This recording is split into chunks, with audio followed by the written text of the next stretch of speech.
From Tally to Cali. It's time to wake up. Wake up!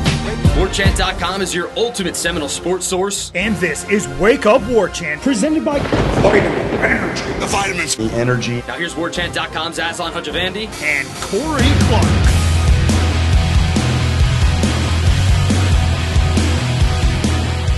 Wake up! It's Wake Up Warchant, presented by Vitamin Energy. Coming up on today's show, who's got their mind made up?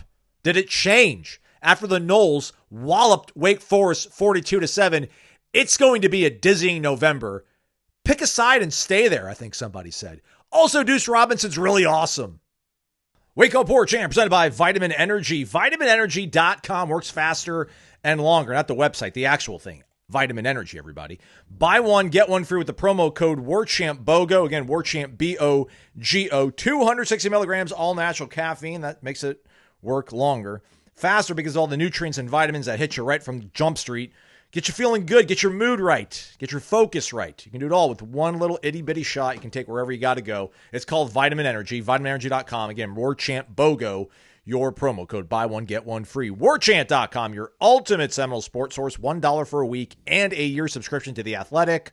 What are you waiting for? The Noles are back. It's time to jump back on board with Warchant.com, everybody. You can read all the awesome content going on over there, including our own Corey Clark with his post-game columns, his summaries that are transcribed in real time. Who else loves you the way that Warchant.com loves you, Florida State fan? Corey Clark, I love you, buddy. How you doing, man? It was good to see you on Sunday. Wish I could put my arms around you. It was great to see you, Aslan. It was good to see you Saturday night, too. Yeah. What a fun Saturday it was, finally. Saturday I'm doing well, buddy. I hope you're doing well. Yes, sir. Yes, sir. Let's get to it.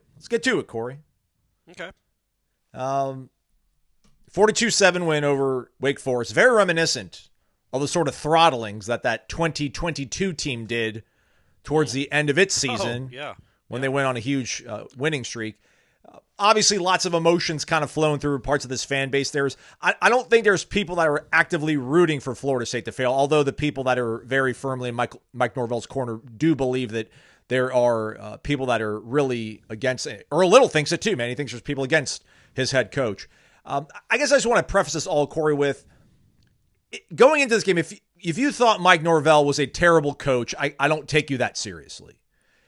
After this game, if you think that Florida State has their head coach for the future set in Mike Norvell, I'm not taking you all that serious either. It's a really good win. It could possibly set something up for this season to be really much more interesting than we thought a week ago. But I don't want to say I dug my heels in, man, but just this one game is not going to sway me. I don't think 2 games. I don't think 3 games will, but maybe that just makes me a complete cynic. But it was good for one day to at least see what this team was capable of, which at the same time makes it sting that much more that they found ways to lose to teams like Pitt at home and then at Stanford. That's it was a good win, and it was a complete win. It was a dominant win. It kind of reminded you. I thought it was obviously the best they played since Alabama. Maybe it's a coincidence that it came after 2 weeks of rest, so they seem fresh like they did against Alabama. I don't know, but yeah, I thought it was a dominant win in a really good night for that team. I don't know what it means for the program. How could you? It's a week-to-week thing at this point, right? Like, yes, I can't sit here and say why. I mean, sorry, Corey, to interrupt you because week to week we got 4 games left, 3 teams with losing records, 1 team 1 game above 500, combined record of 14-20. It's just hard for me to think that stringing 2 to 3 more wins, maybe even 4 wins, against this level of competition with this team, with this roster, they did what they did against Alabama. They played the way they did against Wake Forest, but they went on a vacation for 4 weeks, seemingly, in year 6. Like it's hard for me to think that a lot can change over these next 4 games, but maybe I'm in the minority. Yeah, I look at it differently than that. And maybe it's because I'm older than you, Aslan. I'm not going to say wiser. I'm just going to say older. Yeah, probably wiser. I don't. It is a results-oriented business, and he had lost 9 straight games, and that's why. And I thought by far the worst loss was the one in Palo Alto. So, but you didn't fire him after that, and then they go and have their second best win of the season by every measure. I mean, they looked the second best. It was a really good win. Yeah. It would be weird now to think that he's gone either way. Because if he's gone either way, what are we doing? What are we doing? This makes no sense. And if he can't win 3 or 4 more games to get himself right and to get this program back on track and the people that matters eyes, then this is all just a charade meaning nothing. But more importantly, like, you look around, and I hate to be this guy. I'm not going to be the guy that says 50% of the teams lose, because they've certainly proven they're more than a 50-50 proposition to lose over the last year and a half. But they are a much better team than they were last year. We can't argue that point. And it's not like they've been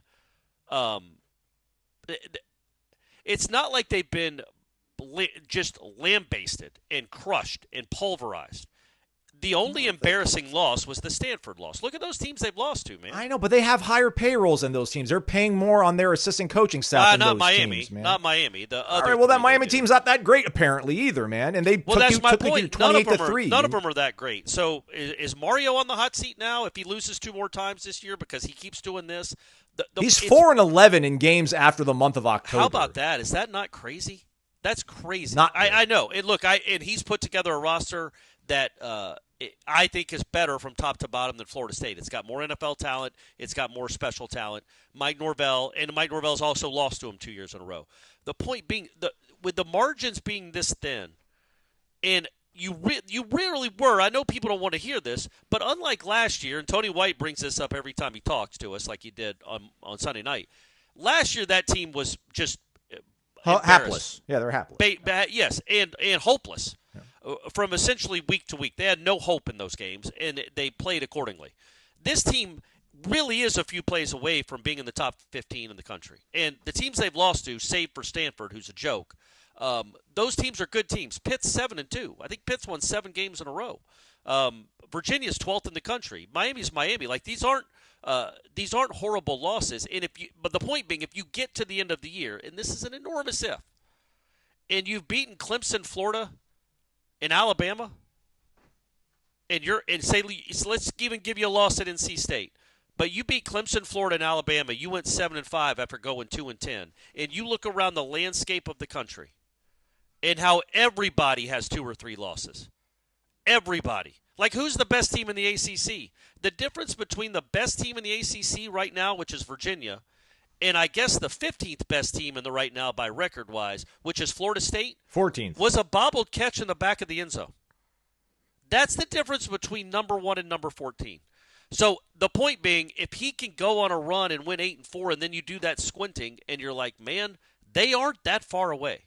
And are you going to blow all this up and pay all this money in this current coaching climate, with Auburn is now on is looking for a coach? Are you going to try to run it back and see if they improve even more next year, and maybe Duce and Danzy come back? You got a chance to do some things maybe. I get it, though. Nobody wants to hear that. And this is after a win. Let's see how I feel after another loss. My thought is they're underdogs at Clemson. Clemson's offense, I know their defense has not been good for a while now, but I have a feeling it'll be better Saturday night. But their offense looks good. That's going to be a really hard game. Yes. I'm not expecting Florida State to win that game. If they lose that game and they are 1-5 in the ACC after going 1-7 last year, whatever their record is, yeah, man, he's got to have a hard time. That's crazy. Just like one game against a 3-5 Clemson team, the worst Clemson team in the last 15 years, can have that much impact on the calculus of this. And I don't disagree with you. I just think at some point the wins and losses have to matter. I think right now you look at this program, and I don't know that it matters to people. It probably does, and I know it mattered to my wife. I know my ex-wife was really happy to see the way the players talked about Norvell. I think that means something. I certainly don't think it means his job is safe, because the players all said really nice things about him, but they all did. And I think that's true. I think they do like him. I think they know he cares about them. And he really does. And he is the same way. And Tommy said he and Malzahn are the only 2 people in his life, grown men in his life, that have ever been consistent. That he's seen with his own 2 eyes. Consistently there for him. Yeah. That's why matters. that's why he didn't get Brian Kelly'd. Again, to your point about what are we doing if they had their decision made. I think it's Brian Kelly I don't think cares about his players. They obviously didn't care about him. Right. Again, this goes back to my feeling that I just believe that, the more he wins, everybody wins. Like, he becomes more marketable of a candidate. He can land somewhere else on his feet and with his head held high. This school won't have to pay as much in a buyout. But, man, this has been 5.5 seasons into year 6. Man, we know enough, man. We've seen them off success. We've seen them off failure. We've seen them with him calling the plays, not calling the plays, with the portal at his disposal. Every possible imaginable scenario. And I get to your point, like, who else is really out there? I didn't say that. I didn't say that. I meant, like, big names are going to be tough. There's going to be no guarantee you can go get that is going to raise the floor significantly, other than, to me, like a Kiffin or a Franklin, which I certainly don't think Kiffin is a possibility. Yeah. I don't mean there's nobody out there that can do better than Norvell, or who else can you get. I'm just saying you look around the country, and who's happy with their coach? Yeah, it's crazy. I thought Texas 12 teams. I thought Texas was completely stranded in the water. They only got 2 losses. They lost in the first week at Ohio State, and then they had that ugly loss at Florida. But Texas is still good, man. But are they though? Because this is the point I was trying to get to, and maybe I can articulate it better here. They needed a effing miracle to beat Mississippi State, the worst team in the SEC, besides maybe Kentucky, who they needed to go to overtime to beat. Like, they had to win 2 overtime games against Mississippi State and Kentucky. And if if it's in overtime, it's 1 play. They are 2 plays away from having 4 losses, including 2 to the 2 worst teams in the league. Well, they're 2 plays away from being 8-1. They could have beat Ohio State. That's how razor thin it is. I get it, but it's a bunch of they're on the right side of those. This program has not been on the right side of it this season. And I thought, I think the message I kind of have, I think, is that, and I said it in Wake Up Warchant, or the Warchant rap. This is Wake Up. Presented by Cummins, by the way, 1-0 with our boys from Cummins at the Cummins, controls. Bring it, man. They don't lose. You don't lose with Cummins. That I know, and we asked Tony White on Sunday. We did not get Gus Malzahn because he is having some health issues with his mom, seemingly very serious, and we wish him well and wish his family well. For sure, he's in our thoughts. But he did not talk to us on Sunday night. Tony White did. But we asked Tony White and we asked Mike Norvell all these questions about buy-in and belief. And Norvell keeps talking about how they continue to pour into each other and they continue to care and that he pours into them and they do play hard and they do practice hard and they do care about their brothers and all that. And it's like, yeah, man, I get all that, and that doesn't not matter. But if you play well, you win. If you do dumb things and play poorly, you lose. And on Saturday night, they played poor. They played really well, I thought. They played clean. I think they had 3 penalties. Wake had 11. They were the more disciplined team. They only turned it over once, and that was when they had a 42-point lead. Like, they played clean. When they play clean, they're a good team, I think. Yes. The problem is they don't play clean a ton. Yeah. And that's obviously on him too. But I just think I don't want to make too much of now they bought in. Now they're showing how much. I just think at some point it's schematics, and it's just how well you play that day. And I thought Florida State played well on Saturday. I think if they play well in Death Valley on Saturday night, they will win that game. I don't know that they will play well because it's hard to play there, and they have not won on the road since Florida in 2023. It's almost been 2 calendar years since they won a game on the road. So I'm not expecting it. Hope I'm wrong, but I'm not expecting it. If they do play well, though, and they do win, well, all right, then maybe it's not that they've lost the message. Maybe it's not that this guy just can't do it. Maybe, it's just these wins. It screws me up, Aslan. Screws me. They weren't supposed to win by 35 points. I'm with you. I did not see that coming. Yeah. If they would have won 24-21, I think the narrative, which I hate to use, I think the tone and of these conversations is much different. That was a good Wake Forest team. I don't think they're necessarily like everything that could have gone. It almost felt kind of Alabama-ish with like the confluence of things that Florida State was able to take advantage of and pounce and put their, as you said in the Warchant rap, powered by Cummins, put like their foot on their throat and not relent. But like Wake Forest wasn't built to come back from 2 or 3 scores down. They get those holding quarterback. Yeah, they get the holding call. They get I think that's unsportsmanlike. I think it was a flop. I think it was a flop on the guy. Unbelievable call by the ACC guys. I loved it. Unbelievable. That's my favorite call of the season by far. Yeah, but that's a team that's strung together a couple good wins, and to do what you did to them and absolutely, out physical them, have them on their heels. That's a solid defense, and they were completely confused. I mean, it's they might end up throwing a shutout this next week with the Wake Forest defense. Like they're that good, and then you just absolutely dominate them. And man, it was a really good. You averaged 7.5 yards per play. But that's what makes it aggravating. Of course, like you don't have to be like that every Saturday. I'm not expecting perfection out of you every Saturday. Dog, get to Palo Alto and get out there with a win when you know you needed a win. Figure out a way to slow down a true freshman quarterback, right? Because watching what Florida State did to Wake Forest, you're like, that is a good team. You're talking about Pitt. You're talking about Pitt on that one, right? Yes. The true freshman quarterback. Yes. Yeah. But watching what Florida State did to Wake, it's like, that's a good football team playing so clean and sound and executing well. When you watch what Pitt did to Florida State, that was a team that was dangling on the edge of the knife's edge of despair every single drop back and every single possession, Pitt, but somehow finding a way. Like that was not a dominating, clean effort from Pitt. Like you assisted, like you played some really bad football. Yeah. And that's what's just crazy that, man, just split the middle. Like if you split the difference, you're 5-2 right now or whatever, 6-2. And everything's completely different, but like those games happen and they earn those losses. That's how you said. And they deserve praise for the way they played against Wake, but it's hard to, again, 1, 2, 3 weeks, especially against these upcoming teams, to really feel much different about the way things move forward with him as your coach. Yeah, and I agree because if you feel like the only game that you're going to be favored, I think, is probably going to be the Virginia Tech game. So you're not expected to win the next 4 games. You're probably not expected to even win 2 of the next 4 games. But if you do, if you go on the road and have a good last month, I do think it changes things, man. I know a lot of people don't want to hear that, but it does because, number one, like, we're not of the opinion that he can't coach. Correct. He put together a horrible roster in 2024. Horrible. A fireable. He could have been, and he would have been fired if he didn't have the buyout. That was an awful roster that had no chance to succeed. It was not coached well. This year, I don't think this roster is terrible. I think this roster is, Corey, you were saying that you thought this team didn't have enough good players last week, and so they got a good roster, man. They're better than a 4-4 roster in this conference with this schedule. But they're not an 8-0 roster. In those margins are so thin. I'm not asking them to be 8-0 though, dog. No, I know, but it's just like they when you look at what they just did to Wake and what Wake just did to SMU and then what SMU just did to Miami, you're like, well, all these teams are about even talent-wise. Miami has a better quarterback when he's not thrown to the other team. Oof. And they have an incredible wide receiver, and they have a better offensive line and a better defensive line. I feel like that's why you lost that game. That's all on Norvell. All these other 3 games were just literally crapshoots where you got unlucky or you played poorly.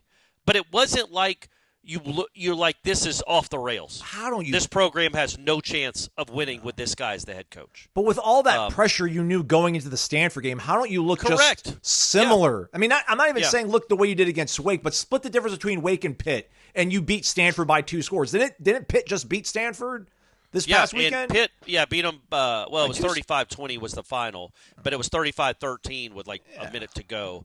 And Pitt also, their quarterback turned it over 5 times. Pitt's quarterback did, the freshman. Yeah, he threw 2 picks and fumbled 3 times, and they still scored 35 points. Meaning Stanford's defense sucks. Like Pitt, the only way Pitt didn't score 60 is because they kept turning the ball over. Yeah. That's an awful game. It's an inexcusable game, and it probably will be as we look back at the end of this season and the end of Mike Norvell's tenure. If it comes to that, that will be the reason he's not here anymore.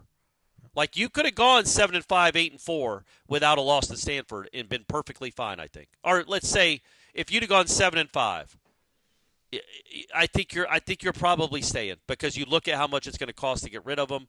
And now I don't know that Wake changes anything. It's one game again. What I was encouraged by was what it looked like. Like it was not it was not the Syracuse win of 2021 where you lucked into it and you got a field goal at the horn against a similar type team. I mean, Wake's better than that Syracuse team. Yeah. You dominated that game. Mm-hmm. You dominated that game. I know it was only 14-0 at half, but you only got the ball 4 times, and then you went and just took control of the game. You played really, really well. You got some breaks too, which was nice to see. You actually recovered a fumble.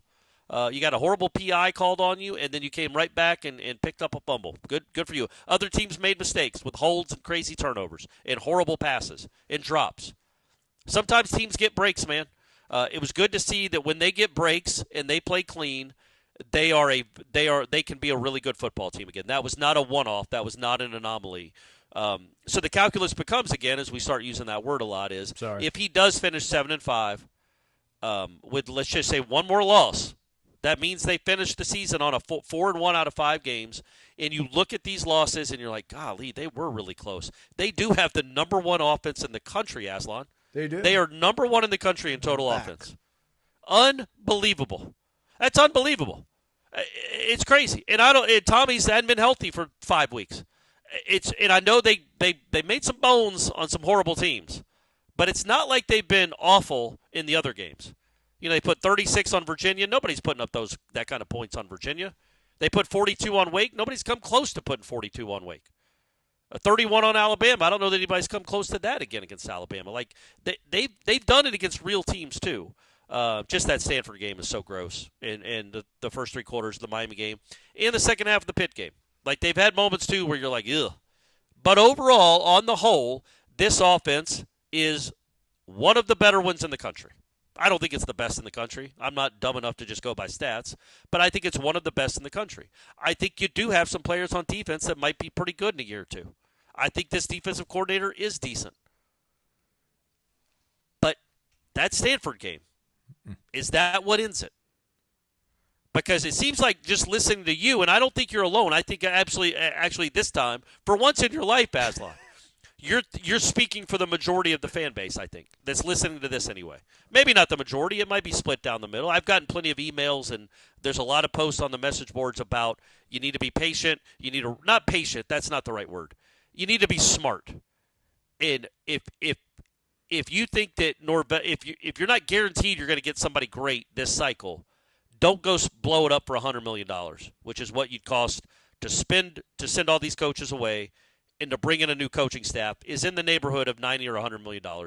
Don't do that if you think this thing is on solid footing. Not championship footing, but solid footing. It could maybe take another step next year. I don't think one win over Wake Forest does that. Clearly, I don't. Because they could, like I said, they're going to be underdogs in 3 of the next 4 probably, and that means the likelihood is they go 5-7, which also means the likelihood is that's really 3-7. Because 2 wins, Aslan and I could have coached them to. Literally, could have coached them to while drinking, while doing a broadcast. Could have coached them to those 2 wins by 50 points. So you went 3-7 in the 10 games that mattered. That's gross, and you don't get to keep doing this. But if this does kickstart at least getting you to a bowl, which is not the standard, I get it. But you're coming from where you came from. You knew you were in a ditch when this season started. It's not like you're surprised that you started in a ditch. You knew for 9 months you were starting in a ditch. It looked like you peaked up. You looked around. You actually lifted yourself up, got on solid footing, a little terra firma, dusted yourself off, and then felt right back in the damn thing. And maybe if you pick yourself up again, and maybe don't get all the way up and stand on your feet, but you're peeking out of the ditch, you let it ride for another year and save whatever that would be, $20 million, and spend it on a roster. Go get a quarterback. I like Tommy as a player when he's running. He was the second worst runner in that game at quarterback, and it wasn't close. He has no explosiveness. He's a tough kid, has no explosive, no twitch right now. He's scrambling into sacks. But then you look up, Aslan, he was 12 of 16 for 260. Yeah. I mean, it was the highest by PFF's grading. It was the highest graded quarterback game by Florida State since Jameis in 2014. So apparently we're missing we missed an all-timer. But take that, Jordan Travis. Yeah, Jordan, you didn't even exist. You wish you could be as good as Tommy. It's one win, but I think the way they looked and the confidence they might have gained, and it's a big might because I don't trust them on the road. But what if they go to Clemson and win like 40-31 or 40-21 or I don't care, 30-20 or 21-20, I don't care. Well, then all of a sudden you're better than Clemson, and Clemson's not firing their coach. And I know he has the benefit of the doubt, but Clemson's not firing their coach, and you're better than them. So now what? Their fans might be just as checked out on Dabo, though, man. That fan base is not happy with him. They are, but they're not firing him, and he's going to have to make some massive changes. We'll see if he does. Mike Norvell did make massive changes, and nobody watching this team this year can think it's anything close to what it was last year, right? Yeah, but I mean, but we threw a But the lot record of is the money record. at this, man. This wasn't like he miracled this with resourcefulness and guile and figured it out. Man, they went and got one of the better defensive coordinators in the country. They got one of the better offensive minds in the nation, and they went and spent about top 15, top 20 on salary. Like, thanks. So what if they thanks do for that doing again? what we paid you to do, man. Thank you. Yeah, but again, you're talking about it's not just fire him and go get somebody better. It is a huge financial hit, a huge one. Yeah, We Auburn's on the hook for about $50 million to Gus, Brian Harsin, and Hugh Freeze, and they're going to navigate their way out of this. They're still paying Gus? Yeah. Are they still paying Gus? Yeah. Oh, good for them. Yeah, and how's that going for him? How's it gone for him? Yeah. No, I thought Hugh Freeze was a good hire. Yeah, man, I thought Hugh Freeze was a good hire. Yeah, he wasn't, and that's inexplicable. What his offense is, that is absolutely inexplicable. And look, you were not stuck with Mike Norvell. Mike Norvell is not the best Florida State can do. Clearly, this is not the best Florida State can be. We all know that. If he gets this thing to respectable this year, which, look, man, last year was so gross, it was so awful that this, even 4-4, by comparison, is respectable. This has been a respectable turnaround. They should be, I think they should be 6-2. I think they're a good enough team to be 6-2. They played moments poorly. They've hurt themselves. They've gotten unlucky with officiating and unlucky with bounces. I think they're a 5-3, 6-2 football team that happens to be 4-4. And maybe, again, if you can convince yourself, if they get to 5 or 6 wins, let's say, not 5, 6 wins, you could maybe convince yourself is, okay, look at the leap they made from 24 to 25 with this staff. Will they make a similar leap from 25 to 26? Now they've all been here for a year. They know what they want. They know what they want to go get in the portal, and they've had a year to peruse the portal or peruse other rosters and figure out what they want. They've had a year to get their ducks in a row and figure out what they're going to spend on different positions. The offensive line is still yuck. What? But, really? No, I mean as far as like good. They're all gone though. Oh yeah. So I'm talking about as you prepare for next year. Okay. It's a whole big they are good. They are. It's a whole big question mark going into next year again because why would it ever be solid? But you can look and say, okay, man. And again, this isn't just the one win against Wake because if they go 4-8, I'm not sitting here saying, guys, remember they beat Wake 42-7. I'm saying the way they looked makes me think that maybe they could go win a few more of these games in the final month. And if they do, you have to wonder, is it better for the program to rip off a $100 million Band-Aid with no guarantee it's going to be great with the next guy either? Or save yourself some money on the coaching buyout and spend some of that money that you might have with the buyouts to go get something better. Go get even better players. Go spend some money on defensive linemen and linebackers. Go get a quarterback. Because if there's a way that Duce and Danzy come back here next year, you are not going to have a problem enticing almost any quarterback in the country to come throw to these guys. We've waited too long to talk about it, Aslan. It's all on me because I've been talking too much. Duce Robinson is awesome. He is as awesome as the Corner Pocket Bar and Grill over at 2475 Appalachia Parkway, cptallybar.com, the website. Don't forget trivia tomorrow at 7 o'clock. Always a fun time. Usually Corey Clark, when Corey Clark is in town, he'll be at trivia. So come on out. Not today though, because it's Luke Laux is. Tuesday. We're on Monday's show. Not Tuesday though, because I'll be at the Florida State home opener. Oh, okay. All right. There you go. Or just the season opener. The Luke Laux era begins on Tuesday. Got to watch them practice on Sunday. Let's go. I see. I hope you guys are going to go to the game. You should, but if you don't, I can promise you, Corner Pocket's Bill Hayes will have that game on the video screens. That's right. While trivia is going on even, That's right. You'll be able to watch the Florida State season opener against Alcorn State. Because they care about you at Corner Pocket. They will get your sports on the TV. Bill realized I got a sports bar. I need to do a couple things. I need to have really good food. I need to have really cold, affordable drinks. And I need to be able to have the game hot waiters and waitresses. I'm not sure why I said waiters first. I don't know, man. 2025. Not that he. It's not Hooters. They're not hiring based on a look or anything. They just probably should go ahead and take that out, Aslan. Stephanie listens to the show. Nope. But committed. Yeah, that's fine. Can't and it's reward not bad just behavior. the wait staff. Yeah. There's attractive people everywhere, gang. Yeah, come on out. Corner Just pocket come barn girl. ogle. Yeah. And they know what game to put on the TV, so that's the other thing. He's got it all figured out. Corner Pocket Barn and Grill, 2475 Appalachia Parkway, cptallybar.com, the website. Ace is the place with the helpful hardware, folks. Why would you wander around a warehouse store looking for paint when you could just swing by your neighborhood Ace? In addition to Ace's award-winning service, we have top-rated paint brands. Plus, our color matching technology allows us to match any color. So stop wandering and start painting. Head to your neighborhood Ace today. In Crawfordville, your home convenience store is Ace Home Center and Napa Auto Parts, located at 2709 Crawfordville Highway. We're back. It's Wake Up Warchant, presented by Vitamin Energy, vitaminenergy.com, warchantbogo, your promo code.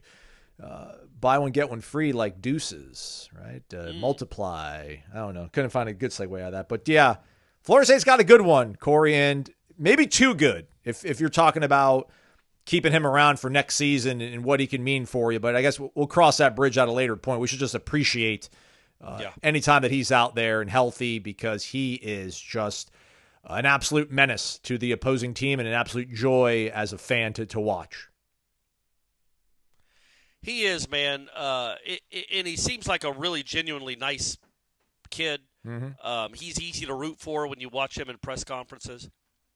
But he's like, I know the catches, the touchdown catch, the catch down by the pylon that I thought he scored. They didn't ever review it. And then the best catch of the season was that one-handed catch, left-handed, behind the guy's back. He makes some spectacular plays. But the first catch he had, or I guess it was the second catch, but the first big play he had was on that 3rd and 9 where Tommy hits him down the sideline. And the way he kind of catches it, hesitates for half a millisecond, and then takes off. He's got real wheels. Like, I don't know what he's going to run the 40 in. I have no idea. I know there aren't many people that run with him. It kind of reminds you of Johnny, right? Except he's better than Johnny. And I didn't think, I wasn't expecting that. I guess I should have, but he's better than Johnny Wilson. I think he's a legitimate NFL receiver. I don't know what kind of prospect he is. I don't know if he's I don't know. I don't know if he's a second-day pick, a first-day pick, a third-day pick. But he is just a third-year guy. There is a chance he'd come back, but if he doesn't, man, what a wonderful addition he's been. He's been awesome. He has been a great security blanket, comfort blanket. No, you're right the first time. You're right the first time. Oh, is it not a comfort? I always get that You wrong. say comfort blanket, security blanket. That's what most of security us blanket. out here use. He's a great security blanket for a quarterback that isn't always the most accurate. He's just he's a great college receiver, I think. Maybe great is a little too strong after 8 games, but he's really, really good. And he's already got more receiving yards this year than Keon had the whole season in 13 games. And he had Jordan Travis throwing to him. Yeah, man, he's awesome. He's awesome. He's awesome. He's really good. Earl Little's very good, too. Earl Little got another pick. He also forced a fumble. He gets kind of lost because they've lost 4 games in a row. He leads them in tackles. I think he's got like 50-something tackles, 59 tackles, 4 picks, and 2 forced fumbles. He has a chance to be an All-American. He's certainly, I think, going to be All-ACC first team. I think Duce should be All-ACC first team. They've been great additions, and it's especially Earl. Well, no, Duce has been a great addition, but like especially Earl, like not doing anything last year, not doing anything his first 3 years in college, and then turning into this. And there's a possibility he could come back. There are some pieces here. Unlike last year when there was no hope. Literally, after last season, Aslan, who on the team were you like, man, I hope he comes back? They got to keep him. Luke Kromenhoek. Remember people? Yeah, no, right. Yeah. It was not a lot. This team has real guys. From Jabril to Earl Little to the Desires. Mandrell leads the team in sacks. To Kevin Wynn. Hey, shout out James Williams. Actually made a couple plays, like big-time plays, important plays. Yeah, I don't think he's one and done, so he's probably coming back if you want him. Yeah, he's probably coming back. You've got, obviously, Cromaw, the great Sam Singleton. Let's go. That comes out of nowhere. Clay County. Duce and Dancy, Pittman. There are guys here that if they could run it back, it's like, is Norvell so horrible as a coach that if you brought these guys up and instead of this year, you wouldn't have to go in the portal and get a brand new 11 on offense. You just have to go get a brand new 5 at offensive line, of course, but because that's just what you do. but you wouldn't have to replace the entire offense and a lot of the defense. You do have some core pieces coming back that it feels like you could sprinkle in around them a little bit better roster construction. And while, no, it is not the most talented team in the country, and it does need to get more talented. As I've said, I think this recruiting class, it looks like it's going to be one of the higher-rated ones he's had, which is like woohoo. That's not a big bar to clear. But these freshmen that are on this team now are playing. And I trust that this current staff knows what to look for. I do not trust in Mike Norvell to know what to look for and know how to evaluate high school players. I do trust Malzahn, Hand, name the other guys, Tony White, Terrence Knighton. They know what to look for. Well, let me flip this on its head then. I mean, do these guys not like Florida State enough? Isn't this place good enough then that if you brought in another coach, he's got a really good foundation to work with? Or do we just believe that so many of these guys are so devoted and loyal to Mike Norvell that they either follow him or they just end up putting their names in Portland trying to cleanse themselves of their experience in Tallahassee? Because I do not players, right? Yeah, I do not disagree with you, man. There are good pieces now, but I mean that's it's again year 6. We should be in a cycle of constantly having good pieces coming anew, but it hasn't been the case. But this time they do have that. Yeah, man. I just feel like there will be some level of attrition if you were to move on, but I still think this also presents a really good opportunity if you do decide to move into a new direction, because you will have these guys, I think, mostly intact. It may be. We would see. I don't. Who knows with how all that operates, or even if some of the new coaches would want some of these guys. I don't know. I think some of them would stay. There's a chance there could be like multi-year contracts on some of these guys that sign the NIL. So not that they can't leave, but if they leave, wherever they go, that school's got to then pay some money back to the university. So however any of that works. The point being, look, man, it's hard to do this, and I hate to be so reactionary because you guys listened to me the last 2 weeks.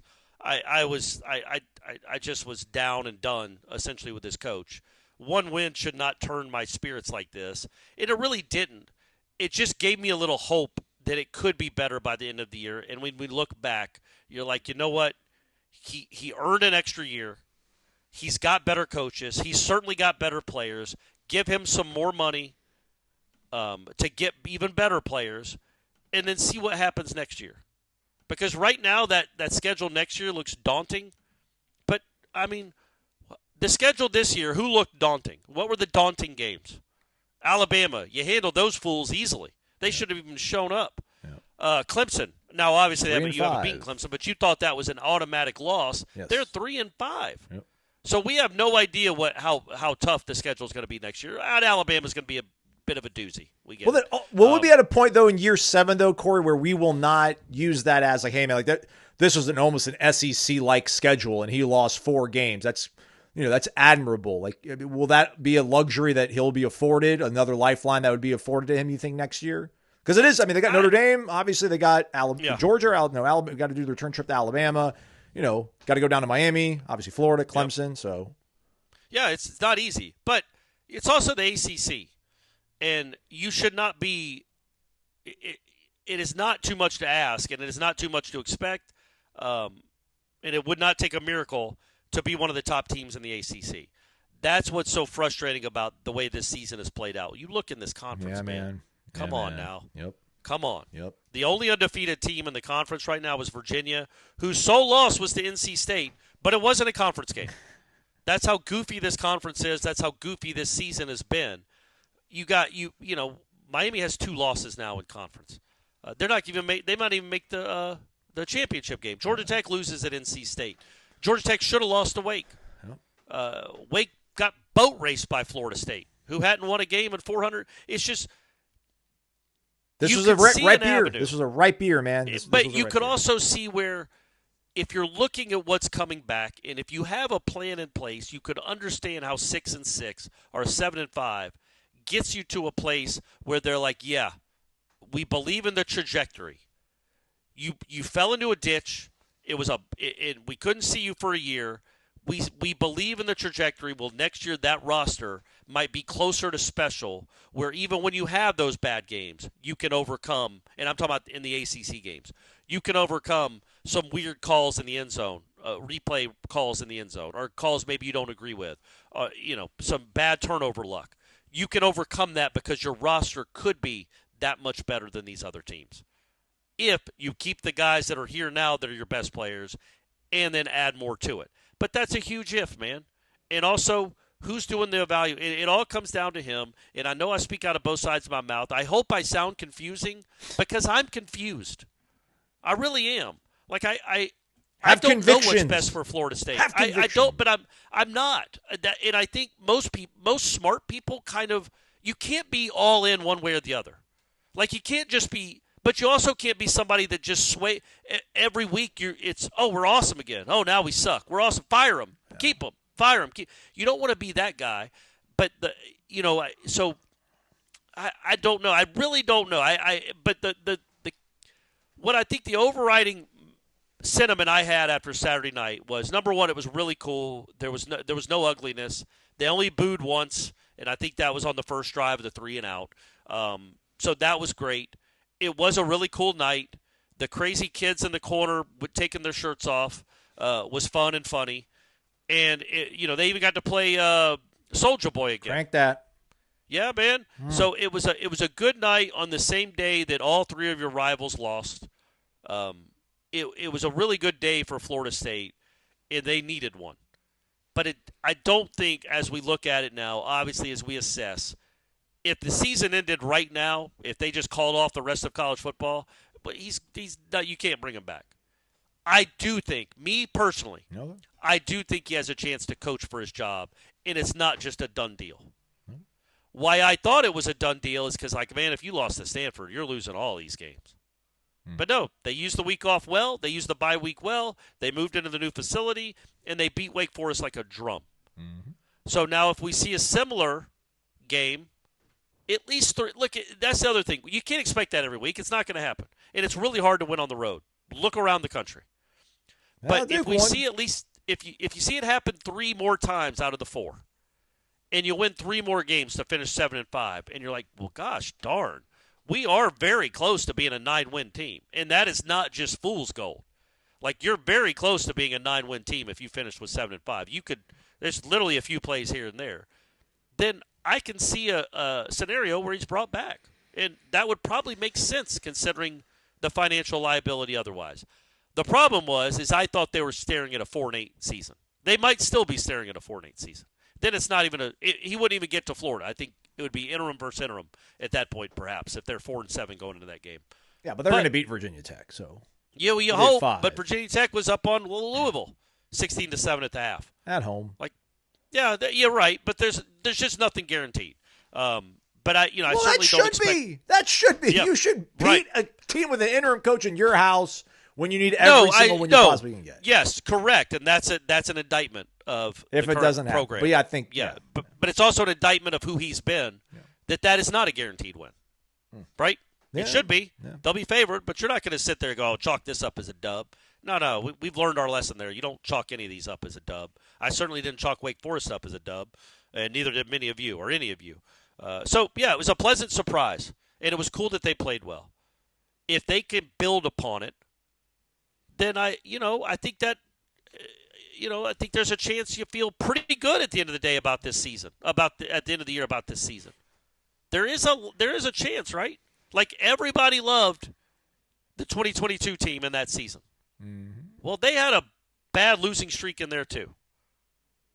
And then they got kind of lucky that they played a bunch of backup quarterbacks for the next 4 games. And interim coaches. Yep. And interim coaches, but they hammered them. Yes. They hammered them until the Florida game. They hammered everybody else. If this team has a similar finish to the season, then it's like, okay, just forget October. They went 8-0, baby. But you look at okay, they started strong, they were horrible, but they did get better as the season went on, and some of these guys are coming back, and these coaching staff would come back intact, and you got this money. You're going to save some money with the buyout so you can spend it on a better roster. Because if you give him awesome players, if you gave him Ohio State's roster, I bet he'd have a pretty good record. You know what I mean? Yeah.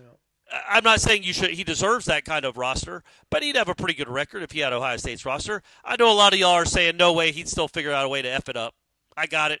You're not on the Norvell train. I'm not either. I'm just saying we could be having a completely different conversation in 4 weeks. This has basically been one long hypothetical by me. But Duce Robinson is awesome. Love watching that guy play football. Yeah. I understand what you're saying. I don't think he would junk it up. It's a little bit discouraging that at Florida State, like the only way you really feel confident about where you're at is if you have a overwhelming talent advantage over everybody else. Because I don't know, man. I don't know if Ryan Day or Sark are they 4-4 right now with this roster in this league with this schedule? I don't know. I don't think so. Well, no, and it's a tough question to even answer because there's no way that Sark or Ryan Day would have this roster. And therein lies the biggest indictment of Mike Norvell, right? Now, they get to coach at Ohio State and Texas. We understand that. They have some resources that – and this isn't a shot at Florida State. This is a shot of all the 133 other teams. They don't have what Ohio State has and Texas has resource-wise. But, yeah, man, correct. He has not done a good job with this team. He has not done a good job with this program. And if he doesn't – that's why I was saying it was week to week. Like, if they go to Clemson and lose by 40 – I don't know that he's the coach on Sunday. They're not. But you wouldn't think. If they win or lose by 3 scores, I'm not going to feel all that much different about where they're at if they win by 20 or they lose by 20. But maybe that makes me a weirdo. Then your mind's made up. And then it's like, well, do the results matter or not? You know what I mean? Does the trajectory the 4 games that you lost mattered, man. The 4 games you lost mattered. Well, right, but you didn't fire him then. So then what are we doing? Because you're trying to mitigate the buyout. Because I don't want this university to have to stroke a check for $100 million. I know $80 million, that's still overwhelming, but that's a lot better than $100 million. So again, I think this is another crazy thing too. Now there's a hot board out there for Auburn. Yeah. How come Jimbo Fisher, there's standing coaches that are on a hot board for Auburn. Why is Mike Norvell not on there? There's coaches that are coaching at schools on teams. They are there. They're not free agents. Like Mike Norvell's not on the LSU hot board. Like, would LSU hire Mike Norvell? Would the Gators hire Mike Norvell if he runs a table? Like, you know what? Actually, don't leave Gainesville. Stay. You're our guy.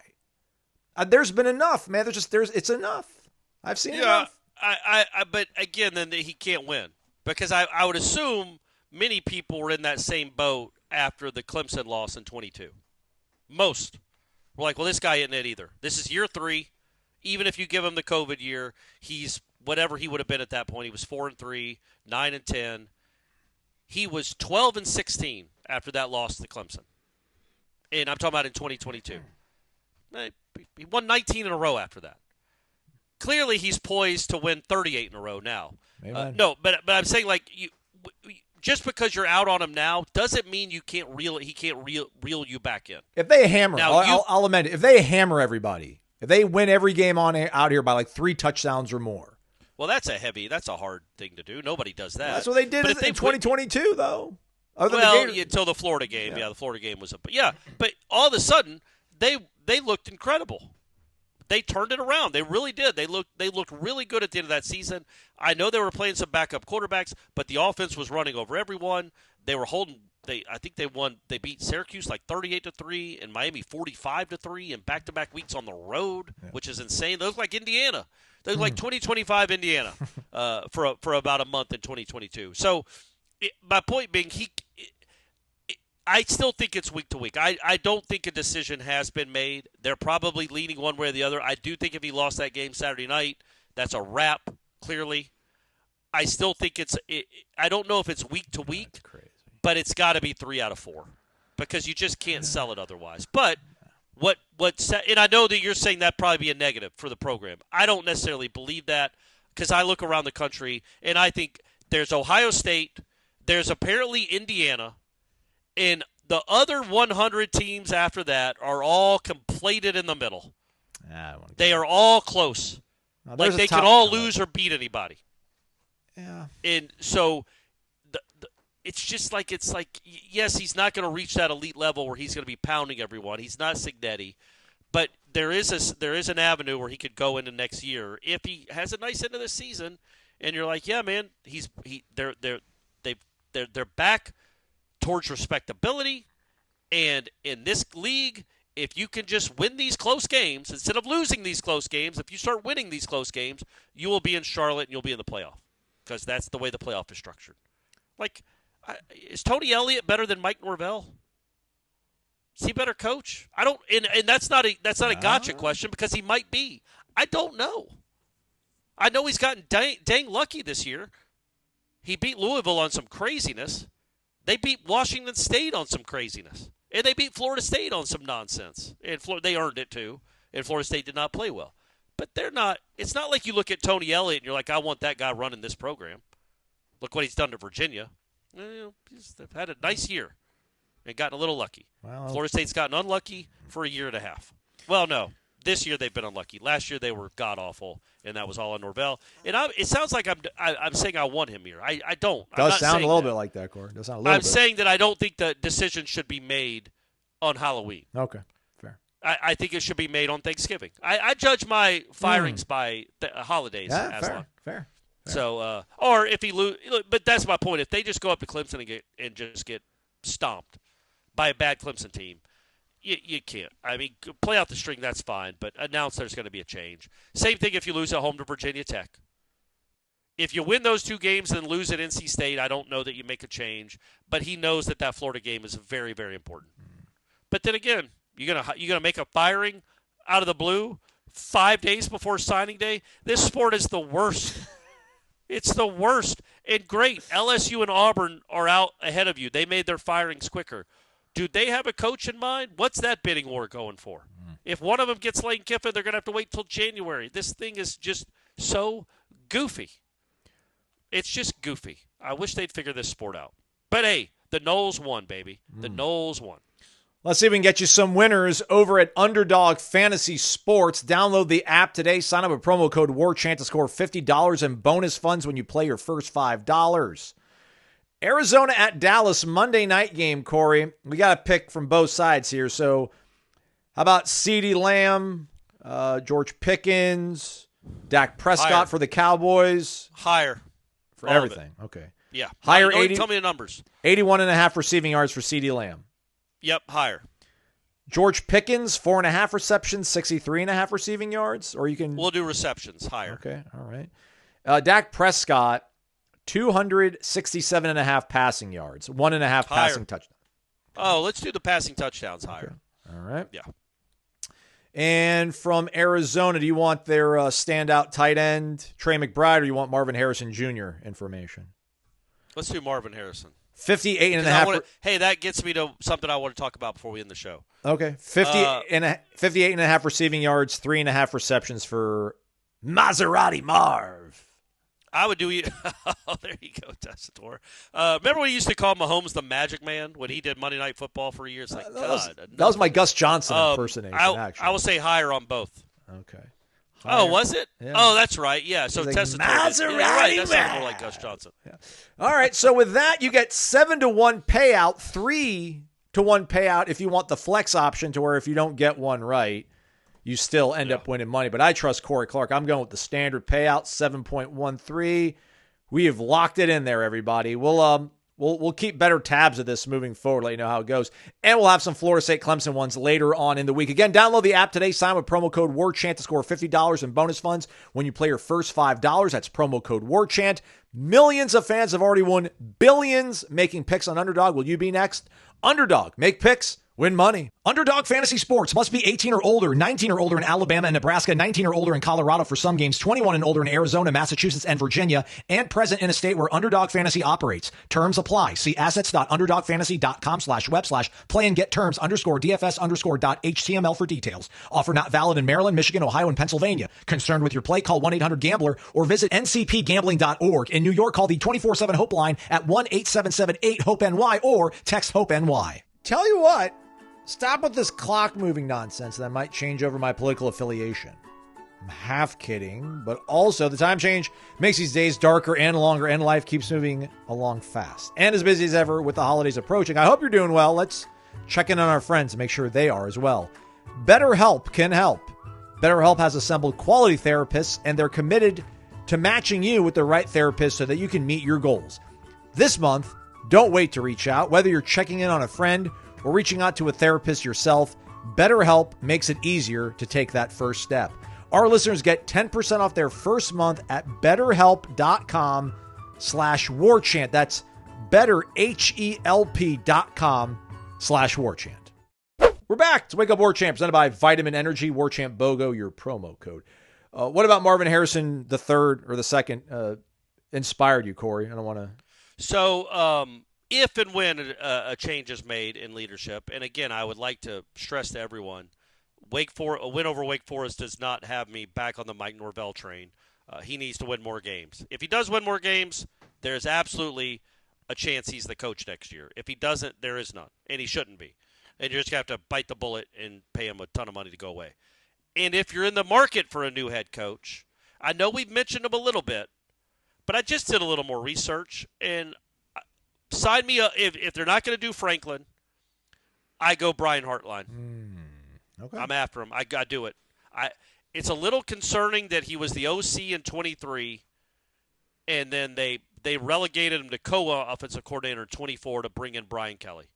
Chip Kelly. Yeah.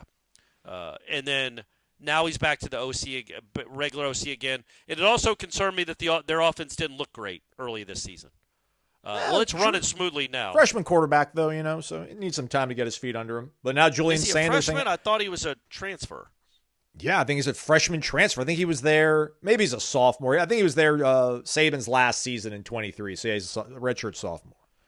And here's my theory, and it's what I'm going to be hammering home for the next month probably. I want somebody that's going to get some bad wide receivers to Florida State again. It's been fun to watch Duce, and it was really fun to watch Keon. And I'm tired of all the best receivers in the state of Florida and in this country going to Columbus, Ohio. It's gross there. Florida State has not had – it is gross. It's gray. It's too many people. The campus has like 1 million people on it. It's like the campus has like 60,000 students. Who would want that? It's like the size – it's just gross.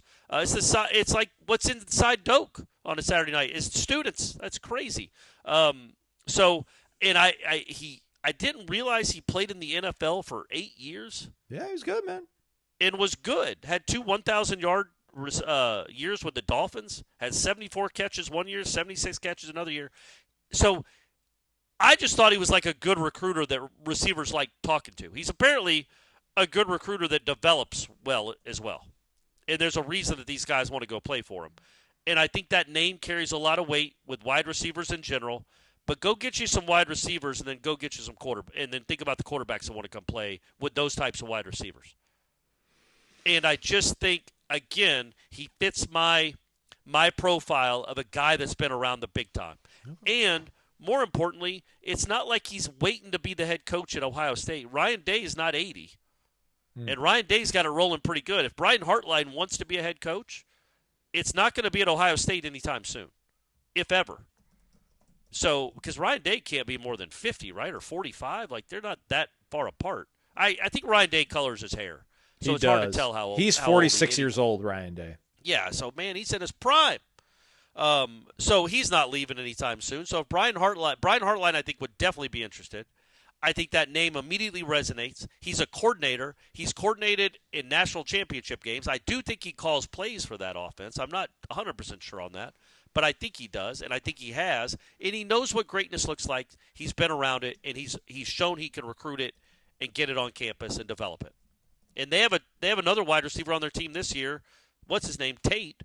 It's about as good as Jeremiah Smith. It's every year with this crew, with this team. It's ridiculous. Literally, it's ridiculous. The two best wide receivers in the country might be at Ohio State, which has kind of been the case for the last half decade. And I want it here. You think about it, Aslan. And I've made this point before, but what position gets paid the most? What positions get paid the most in the NFL aside from quarterback? What's number 2 on the list? Edge rusher, receiver, left tackle. Is one of those? Right. Three? Yeah, I think it's in that order. It's edge rusher, wide receiver, tackle. Wide receivers are game changers. They're program changers. They're season savers when you go get awesome ones. Florida State has been – I know we lament the offensive line and the linebacker production for years now in the recruiting. Man, the last first-round receiver they had was Kelvin Benjamin. And they've only had like 2 NFL draft picks since then. None that they recruited themselves. It's Auden Tate. Auden Tate. Rashad counts, but Rashad played with Kelvin. It's Auden Tate, Johnny Wilson, and Keon Coleman. I want a guy that's going to get you. And Johnny Wilson was 2 years. Keon was 1 year. I want a guy where you can bring in awesome wide receivers, and they'll be here 2 or 3 years. Yeah, man, It'd be awesome. They got another year of Jeremiah Smith, man. That's not fair. I know, man. Hey, not fair. Unless you go hire his OC, hey, then maybe he brings Jeremiah Smith. Come home. Maybe come it to could be a little Florida. bit of a package deal. Come on, Jeremiah. He does. But don't you think he I checks think Brian off, Hartline, he checks a lot of boxes, he man. Checks 2 of my boxes off. He has been around a championship winning like a team that's actually been in a championship game and won it. And he also has boys. So there you go. 2 of them checked off. What do you mean he has boys? Part of my profile he's is a boy. He's a boy dad. Yeah, okay. yeah. You got that. Shout out to all the girl dads out there. Yeah, clearly Aslan loves you guys. Well, Just stay away from his football team. Abby's best friend just had a baby boy, and the dad was like, "What do you want whenever you do have kids?" I'm like, "I'm not gonna lie, man. I'm like, I kind of want to keep the name going strong." He's like, I was just like you, man. So they have twins, and now a boy and a girl. Now they got another boy. He's like, I was with you. He's like, I definitely wanted a boy. He's like, but having a girl is the best thing ever. He's like, if I could only have one, I'd only want a girl. So yeah, shout out. Yeah, I'm not disrespecting it.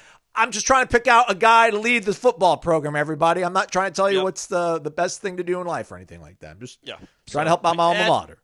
That's awesome. And yeah, okay, he has sons. I'm glad you looked that up. He was also born on the same day that Kennedy was shot. Same date. Not the same day. He's not that old. He's not 62. But November 22nd. So he was born on the, what would that be, the 23rd anniversary of JFK being assassinated. Is Scorpio? I don't know. I got to look and see how many Scorpios have won national titles. I'll get back to you on it, though. But I'll say, man, so add him to the list. And the point being, whether it's a Franklin, it's a him, it's the guy at Oregon, it's Will Stein. Whoever. Yeah, get me somebody that's been around it. You're not going to go get a big-name head coach from a big-name place unless they don't currently have a job, which to me is just Franklin or bust in that scenario. I know there's another name out there, but I'm James Franklin. Or get me somebody like this who would be itching to show what a head coach he is, how good he could be. And I just think he would get you players. He would get you players.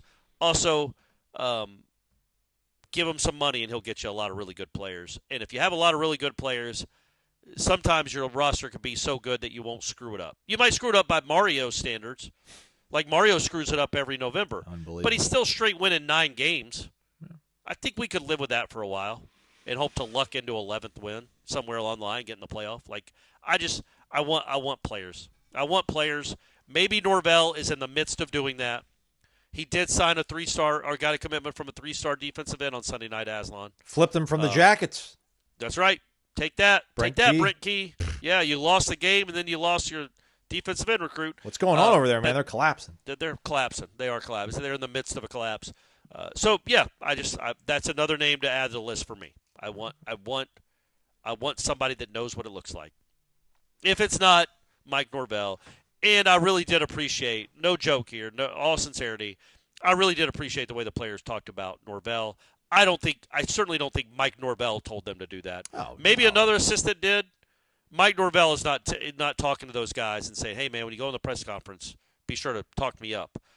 They did that on their own accord. I thought Tommy was as engaged as he's been all season in the post-game press conference, and he really did seem sincere when he was talking about Mike Norvell. He blamed himself. He blamed the players and not the coaches for those losses. And I thought he had some really nice things to say about the man. And we all do, I think, like the man. We would just like that man to win more football games. But he's on a winning streak now, Aslan, so we'll see where it stops.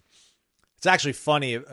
Before the first question was asked of Jabril and Earl was like whispering to Jabril, he's like, I got it, I'll go. And then like he took the first question. He answered, because he said the thing about off about Coach Norvell or something. First off, yeah. Yeah, but like that, I think that's sincere. Like, it is. I'm not saying that. No, I'm not saying it's insincere at all. I'm just saying that's It was important for them to get that off their chest. Yes. They weren't doing that for Brian Kelly. Nobody would say that stuff for Brian Kelly. They do like this man, and I do think they really do think he cares about them, and I do think that matters to some degree, not to the nth degree, but it matters some. But so it's really nice that they said those things. Truly, it is. It's very, very nice that they said those things. That does matter to me just as a human being, as somebody that's been around sports my whole life, that's a dad, like I like when you hear athletes talk about their coaches like that. That does mean something to me. But they have to, from the rest of the year, show how much they care about him by actually playing well on Saturdays and then one Friday. That's their job. If they can do that, he might be their coach again next year. But it's on them, right, at this point. Yeah. If you want him to be your coach, if you believe in what he says and you care that much about him, and I do think you do, it can't just be words. It's got to be actions, and it's got to happen on Saturdays. And if that happens, we'll see where we are come Thanksgiving. Well said. Yeah. A lot of emotion on the line there.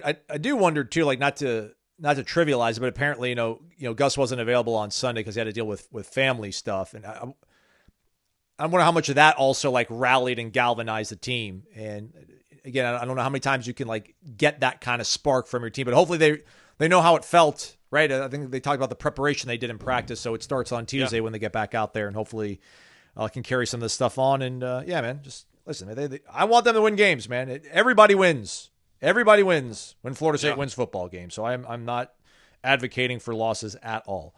We just got to see how it all going to shake out at the end of this thing because there's hot boards galore, and I like hot boards. And maybe it's just me. It's not even a mic. I just like hot boards, Corey. I'm just a big hot boards guy, man. I know. You're a hot board guy. Always have been. By the way, Brian Hartline was also the 2005 state champion in Ohio in the 110-meter hurdles and the 300-meter hurdles. Okay.